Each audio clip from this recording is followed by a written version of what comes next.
For many countries, the centenary of their acceptance as a fully independent and sovereign state on the world stage would be a time for national celebration.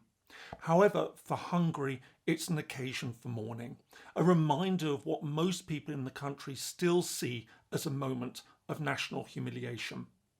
In this video, I'm going to look at how Hungary became an independent state in its own right following the collapse of the Austro-Hungarian Empire at the end of the First World War. In doing so, I'll highlight the central role of the 1920 Treaty of Trianon, which formally ended the war with Hungary, and explain why it is still viewed with such bitterness and resentment 100 years later.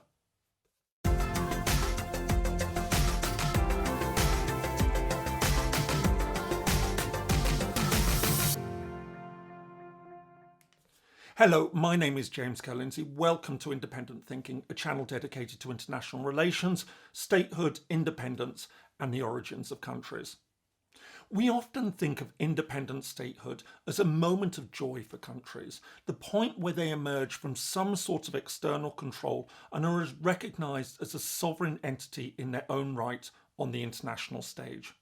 However, sometimes the circumstances leading to that statehood and acceptance can be bound up in a deep sense of injustice. There are few instances where this is quite as pronounced as Hungary. On the 4th of June 1920, the Kingdom of Hungary signed the Treaty of Trianon. One of the 5 major treaties that brought the First World War to a close, the treaty would profoundly alter Hungary and the lives of millions of Hungarians. So much so that even to this day, the signing of the Treaty of Trianon is seen as a national tragedy by a large majority of Hungarians. So what was the treaty and how did it come about? The roots of modern-day Hungary lie with the arrival of Magyar tribes in Europe at some point prior to the 10th century. Settling around the Pannonian Plain in south-central Europe, tradition has it that the Kingdom of Hungary was founded on Christmas Day in the year 1000. Over the next 5 centuries, the kingdom's fortunes ebbed and flowed as medieval Hungary expanded and contracted. However, the story really begins in 1526, when the armies of the Ottoman Empire advanced into the kingdom. On the 29th of August, the King of Hungary, Louis II, was killed at the Battle of Mohacs. At this point, the crown passed to his brother-in-law, Ferdinand, a member of the Habsburg family which ruled neighbouring Austria. Although Ferdinand went on to become Holy Roman Emperor in 1556, the Kingdom of Hungary was never formally subsumed into the empire. Instead, it continued to exist as a separate entity. In reality, though, what now remained was a mere third of the original kingdom. The rest now fell under direct rule of the Ottomans or became part of the Principality of Transylvania, an Ottoman vassal state. This continued until 1699, when the Ottoman Empire was forced to withdraw from most of Hungary and it fell under Habsburg rule. Although the Kingdom of Hungary technically continued to exist as an entity in its own right, relations with the ruling Habsburgs often came under considerable strain. This boiled over in the middle of the 19th century. On the 15th of March 1848, and against a backdrop of revolution spreading across Europe at the time, the National Assembly declared independence, a date that is still marked as the country's national day. With Russian support, the Habsburg-ruled Austrian Empire, which had by now replaced the Holy Roman Empire, crushed the uprising, and the Kingdom of Hungary was placed under military rule. However, in 1867, a new compromise was reached. Austria and Hungary now became partners under a system of dual monarchy. The head of state, Franz Joseph, would simultaneously be Emperor of Austria and King of Hungary. And while foreign and defence policy would be united between the two parts, they would essentially exert separate and independent political control over their respective territories. This system would continue for a half century. However, on the 28th of June 1914, everything changed with the assassination of Archduke Franz Ferdinand, the heir presumptive to the dual monarchy, in Sarajevo in Bosnia. This event, which of course sparked the First World War, would also bring about the end of the Austro-Hungarian Empire and see a radical redrawing of the map of Central Europe. In the final days of October 1918, just 2 weeks before the formal end of the First World War, the Austro-Hungarian Empire began to break apart as various parts declared either their independence or their union with other states. This included the creation of an independent state of Czechoslovakia and the state of Slovenes, Croats and Serbs, which united with Serbia a little over a month later to form the Kingdom of Serbs, Croats and Slovenes. From there, the end of the empire came within days. On the 30th of October 1918, the German members of the Austrian Parliament proclaimed an independent state of German Austria. The next day, the Hungarian government officially terminated the union with Austria. Less than 2 weeks later, the last of Austria-Hungary's rulers renounced his right to participate in Austrian and Hungarian affairs, although he never actually formally abdicated. On the 16th of November 1918, just days after the armistice finally brought the First World War to an end, the Hungarian People's Republic was proclaimed. This proved to be unstable and short-lived. So too was a successor republic created in August 1919. On the 29th of February 1920, the Kingdom of Hungary was reconstituted. However, rather than recall the Habsburg King Charles to the throne, the country instead was placed under a regent. The decision to reconstitute the Kingdom of Hungary didn't mark the end of the story. As a successor state to the Austro-Hungarian Empire, Hungary still had to be called to account for its role in the war. In November 1919, it was invited to attend the Paris Peace Conference. There it was presented with the terms of the final treaty that would bring the war to a close. Like the other parties on the losing side, it faced tough retribution. As well as being expected to pay reparations, it also faced a range of stringent restrictions on its military capability and limits on its transport infrastructure. However, by far the most significant provisions of the planned treaty related to territory. When the war ended a year earlier, in November 1918, Hungary had assumed de facto borders that excluded many of the territories that had been lost in the final days of the war. Under the terms of the proposed treaty, these losses were now formally confirmed.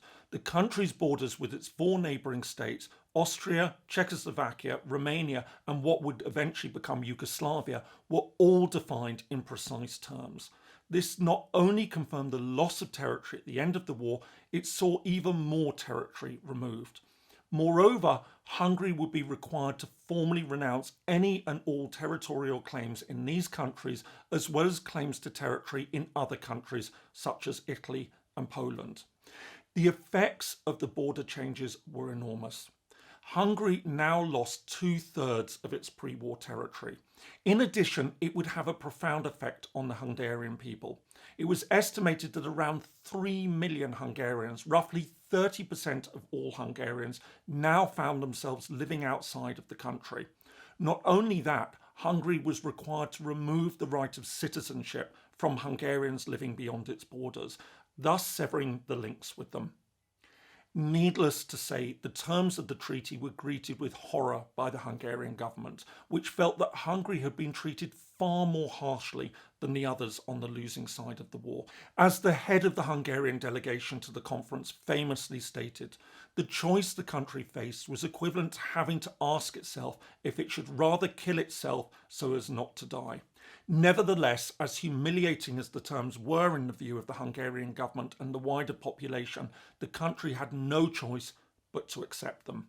On the 4th of June 1920, the treaty was signed at the Grand Trianon Palace at Versailles. To this day, the effects of Trianon are strongly felt in Hungary. For a start, the treaty is viewed as a diktat. The terms were presented to Hungary and it was simply expected to sign. More generally, Trianon is often referred to as a national trauma. Of course, it would be simplistic to present this merely as a case of Hungarian loss and justified anger and resentment.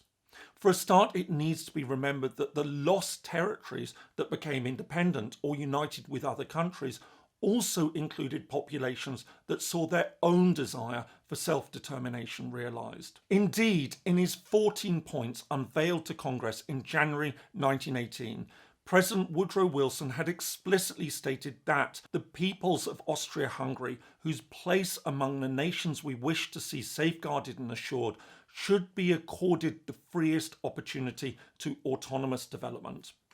Simply put, Hungary's loss of territory from its own homeland allowed others to have homelands of their own. Likewise, it would be remiss not to mention the way in which Hungary's attempts to reclaim these territories would see it ally with Nazi Germany during the Second World War. Although it did indeed take control of some of the territory lost under Trianon during the war, with the exception of a few villages ceded to Czechoslovakia, Hungary's borders were again restored to the Trianon boundaries in 1945. Similarly, it would be wrong not to mention the way in which nationalist narratives in the countries, fed by the so-called Trianon Syndrome, periodically undermines Hungary's relations with some of its now 7 neighbours: Austria, Slovakia, Ukraine, Romania, Serbia, Croatia and Slovenia, all of which continue to have a Hungarian community, ranging from just a few thousand in Slovenia to over 500,000 in Slovakia and 1.25 million in Romania. For example, Hungary's decision in 2010 to extend its citizenship to ethnic Hungarians caused a major row with neighbouring Slovakia, which in turn prompted Slovakia to pass a law stripping anyone who took a Hungarian passport of their Slovak citizenship. Indeed, to be fair, it also has to be noted that several of Hungary's neighbours have not always covered themselves in glory in terms of how they have treated their Hungarian population. Meanwhile, Trianon continues to resonate at a popular level.